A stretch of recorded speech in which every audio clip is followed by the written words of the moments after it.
Hyderabad Indira park దగ్గర BJP రైతు దీక్ష కొనసాగుతోంది. 24 గంటల దీక్షలో బీజేఎల్పీ నేత మహేశ్వర్ రెడ్డి, ఎంపీ ఈటెల రాజేందర్ పాల్గొన్నారు. రైతులకు ఇచ్చిన హామీలు వెంటనే అమలు చేయాలని డిమాండ్ చేస్తున్నారు. అటు బీజేపీ దీక్షపై మంత్రి తుమ్మల నాగేశ్వరరావు స్పందించారు. బీజేపీ పాలిత రాష్ట్రాల్లో ఎక్కడైనా రుణమాఫీ చేశారా అని ప్రశ్నించారు.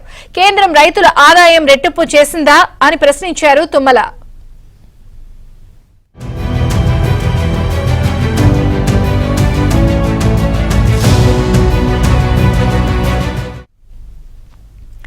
హైదరాబాద్ ఇందిరా పార్క్ దగ్గర బీజేపీ రైతు దీక్ష కొనసాగుతోంది. పూర్తి వివరాలు మా ప్రతినిధి రాజేష్ అందిస్తారు. రాజేష్. గుడ్ మార్నింగ్ విజయ చంద్రిక. మొత్తానికి కాంగ్రెస్ పార్టీ అధికారంలోకి రావడం కంటే ముందు ఇచ్చినటువంటి హామీలను వెంటనే అమలు చేయాలి, పర్టికులర్గా రైతాంగాన్ని ఆదుకునే అంశంలో కాంగ్రెస్ పార్టీ పూర్తిగా ఫెయిల్ అయిందంటూ బీజేపీ 24 గంటల దీక్షకు పిలుపునిచ్చింది. బీజేపీ లీడర్ ఎలిట్ మహేశ్వర్ రెడ్డితో పాటు సీనియర్ బీజేపీ నేత ఈటెల రాజేందర్, మల్కాజ్గిరి ఎంపీ అద్దర్ ఆధ్వర్యంలో నిన్న ఉదయం 11 గంటలకు ప్రారంభమైనటువంటి 24 గంటల దీక్ష మరి కాసేపట్లో ముగియనుంది. ప్రస్తుతం మనతో మాట్లాడడానికి ఈటెల రాజేందర్ సార్, చెప్పండి, మొత్తానికి 24 గంటల పాటు మీరు ఇచ్చినటువంటి పిలుపు దీక్ష సక్సెస్ అని భావిస్తున్నారు.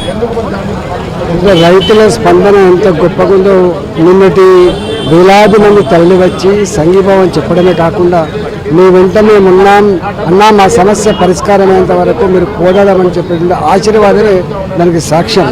ఇవాళ నేను ఒకటే కోరుతున్నా, ఇవాళ స్వయంగా రాహుల్ గాంధీ గారి చేత ఇవాళ వ్యవసాయ డిక్లరేషన్, రైతు డిక్లరేషన్ కూడా వరంగల్లో ఇది రిలీజ్ చేసినారు. కాబట్టి మా లెక్క పక్కకు పెట్టు, మీ లెక్క ప్రకారంగానే మీరు కార్డులతో సంబంధం లేకుండా, ఇతరత్ర కండిషన్తో సంబంధం లేకుండా ప్రతి రైతుకు 2 లక్షల రూపాయల వరకు రుణాన్ని బ్యాంకులో చెల్లించండి. ఒకవేళ 20,000 30,000 వాళ్ళకి ఏమైనా ఎక్స్ట్రా ఉంటే వాళ్ళు చూసుకుంటారు. కానీ నీవు ఏ హామీ అయితే ఇచ్చినావో హామీని అమలు చేయమని చెప్పి మేము కోరుతా ఉన్నాం. రెండవది, ఇవాళ రైతు బంధు ఉండే, అంతకుముందు రైతు బంధు ఉండే, నీవే చెప్పిన, మేము చెప్పలేదు. ఇలా 10,000 రూపాయలు సంవత్సరానికి 2 పంటలు కలిపి వస్తే ఈ 10,000 రూపాయలు కాదు 15,000 రూపాయలు ఇస్తా అని చెప్పి మీరు చెప్పారు. ఇవాళ దాన్ని అమలు చేయమంటున్నాం.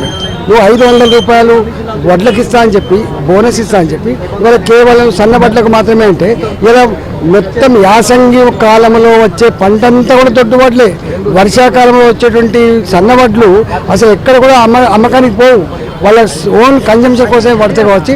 ఒక్క మాటలో చెప్పాలంటే 500 రూపాయల బోనస్ ఒక ఫార్స్ లాగా, బోగస్ లాగా అనేటువంటి ఆస్కారం ఉంది. కాబట్టి ఇవాళ ఎవరిని మోసం చేసిన అర్థం, కానీ రైతాంగాన్ని మోసం చేయడం మంచిది కాదు. ఎందుకంటే రేవంత్ రెడ్డికి గ్రామీణ ప్రాంతంలో రైతాంగం అంతా కూడా మూకుమ్మడిగా ఈయన వస్తే ఇవన్నీ లాభాలు వస్తాయని, మా బతుకులు బాగుపడతాయని చెప్పి రైతాంగం అంతా భావించింది. కాబట్టి ఇలా తప్పించుకునే ప్రయత్నం చేస్తే కేసీఆర్ కొంచెం టైం పట్టింది పొందబెట్టడానికి, కానీ మేము మాత్రం సంపూర్ణంగా పొందబెట్టిన ఆస్కారం ఉంది. కాబట్టి రేవంత్ రెడ్డి ఇతర పార్టీల మీద దాడి చేయడం కాకుండా, నిన్న తుమ్మల నాగేశ్వరరావు గారు కానీ ఇతర పార్టీల నాయకులు మా మీద దాడి చేస్తున్నాం. ఇవాళ మీకు తెలియాలి, ఇలా కేంద్ర ప్రభుత్వం ఎరువుల సబ్సిడీ మీద ఒక్కొక్క ఎకరానికి 19,000 రూపాయలు సబ్సిడీ ఇస్తుంది. కేంద్ర ప్రభుత్వం పేద రైతాంగానికి సంవత్సరానికి 6,000 రూపాయలు ఇస్తుంది. కేంద్ర ప్రభుత్వం ఇలా తెలంగాణకి 6,300 కోట్లు పెట్టి ఎరువుల కొత్త లేకుండా చేసింది. అందువల్ల 10 పాటు బీఆర్ఎస్ పార్టీ అధికారంలో ఉన్నప్పుడు చేయలేనటువంటి రైతుల హామీలు 8 నెలల పీరియడ్లోనే కాంగ్రెస్ చేసి చూపించింది. బీజేపీ పాలిత రాష్ట్రాల్లో మీరు ఏం చేశారో చెప్పండి అని సూచన. ఒక్కటండి, మన మహారాష్ట్రలో 1,00,000 రూపాయలు రుణమాఫీ చేస్తామని చెప్పింది, చేసి అమలు చేసి తీరింది వాళ్ళు. భారతీయ జనతా పార్టీ ఎక్కడైనా హామీలు ఇస్తే హామీలను తూచా తప్పకుండా అమలు చేసి నిరూపించుకున్న పార్టీ భారతీయ జనతా పార్టీ. భారతీయ జనతా పార్టీని ప్రశ్నించేటువంటి నైతికత, హక్కు వాళ్ళకి లేదు. ఇప్పటికే మీరు చూస్తున్నారు, కాంగ్రెస్ పార్టీ ఇట్లాంటి అబద్ధాలు, అలవికాని హామీలు ఇచ్చి హిమాచల్ ప్రదేశ్లో బోర్ల పడ్డది. ఇలా చివరికి జీతాలు ఇచ్చే పరిస్థితి లేదు. కర్ణాటకలో కూడా రేపో మాపో బోర్ల పడబోతుందని చెప్పి వార్తలు వస్తూ ఉన్నాయి. రేపు తెలంగాణలో కూడా మీ తరం కాదనేటువంటిది ఇప్పటికీ అర్థమవుతుంది. ప్రజానికానికి కానీ రైతాంగానికి కానీ కాంగ్రెస్ పార్టీ మోసం చేసింది. రేవంత్ రెడ్డి తన నిజ స్వరూపాన్ని చాటుకున్నాడు. ఆయన నిజ స్వరూపం తేవడానికి 6 సంవత్సరాలు పట్టింది, కానీ రేవంత్ రెడ్డి నిజ స్వరూపం తేవడానికి 6 నెలలు పట్టిందని చెప్పి అలా అసహించుకుంటున్నారు. ఇది పరిస్థితి. మొత్తానికి ఇటు మనం చూసే ప్రయత్నం చేయొచ్చు.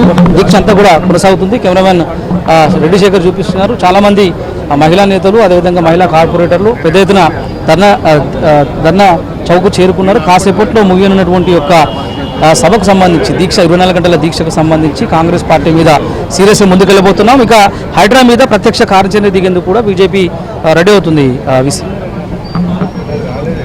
Thank you Rajesh.